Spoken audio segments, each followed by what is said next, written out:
Hi అండి, welcome to my channel. ఈరోజు వీడియోలో కొత్తిమీర టమాటా పచ్చడి ఎంతో టేస్టీగా అండ్ క్విక్గా చేసుకునే విధంగా చేయబోతున్నాను. వీడియోనైతే లాస్ట్ వరకు స్కిప్ చేయకుండా చూడండి.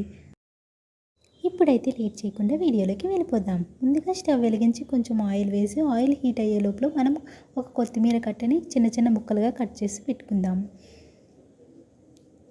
ఆయిల్ అయితే కొంచెం హీట్ అయింది కదా, కట్ చేసుకున్న కొత్తిమీరని అయితే దీనిలో యాడ్ చేయాలి. కొంచెం సేపు వేయించుకోవాలి.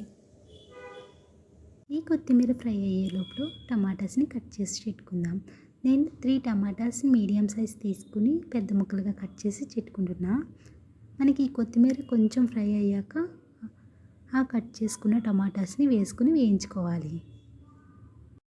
నాకు ఇక్కడ టమాటాస్ అయితే 1 కప్ అయితే వచ్చినాయండి. అది వేసుకుని ఒక 2 మినిట్స్ అట్లా ఫ్రై చేసుకుందాం. అది ఫ్రై అయ్యాక మనం మీడియం సైజ్ ఆనియన్స్ 2 తీసుకుని చిన్న పీసెస్ కింద కట్ చేసుకుని వేసుకోవాలి. అలాగే పచ్చిమిర్చి ఒక 6 అట్లా తీసుకుని ఇరిసేసి వేసేయండి. బాగా కారం తినే వాళ్ళైతే ఇంకో 2-3 ఎక్స్ట్రా వేసుకోవచ్చు. అంతేనండి. ఇప్పుడు మూత పెట్టి మగ్గనిచ్చుకుందాం. టమాటాస్ అనేది సాఫ్ట్ టెక్స్చర్లో అయ్యేదాకా వేయించుకోవాలి. మనకి తొక్క సపరేట్ అయిపోతుందండి టమాటాస్ నుంచి. ఆ స్టేజ్లో మనం స్టవ్ ఆఫ్ చేసేసుకోవచ్చు. వీడియోలో చూపిస్తున్నాను కదా, బాగా ఫ్రై అయిపోయినాయి మొత్తం అన్నీ. నేను ఇదివరకు అయితే సపరేట్గా వేయించుకుని అట్లా చేసేదాన్ని.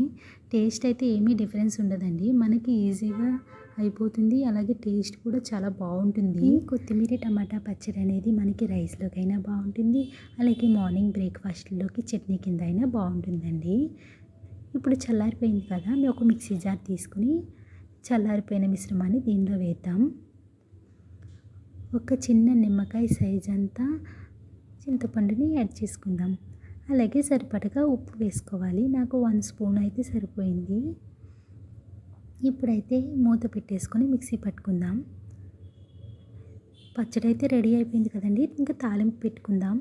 తాలింపు కోసం కొంచెం ఆయిల్ తీసుకొని మినప్పప్పు వేసుకోవాలి. అలాగే ఆవాలు, అలాగే జీలకర్ర వేసుకుని వేయించుకోవాలి. ఒక ఎండుమిరపకాయ ఉంటే ఎండుమిరపకాయ గిల్లి వేసుకోండి. ఇప్పుడైతే కరివేపాకు వేసుకుని వేయించుకుంటున్నాను. ఇంకా కరివేపాకు వేసుకున్నాక చిటపటలాడుతుంది కదండి. అయిపోయింది ఇంకా తాలింపు అయితే. ఇప్పుడు ముందుగా రెడీ చేసుకున్నది ఒక బౌల్లోకి తీసుకున్నాను. ఆ బౌల్లోకి తాలింపు అనేది యాడ్ చేసుకున్నాను. అంతేనండి, ఎంతో టేస్టీగా ఉండే కొత్తిమీర టమాటా పచ్చడి అయితే రెడీ అయిపోయింది. మీరు కూడా మీ ఇంట్లో ఈ రెసిపీని ట్రై చేసి ఎలా వచ్చిందో నాకు కమెంట్లో చెప్పండి. నచ్చితే లైక్ చేయండి, షేర్ చేయండి, సబ్స్క్రైబ్ చేయండి. కొత్త ఐడియాస్ ఉంటే నాకు కమెంట్లో చెప్పండి. Thanks for watching. బాయ్.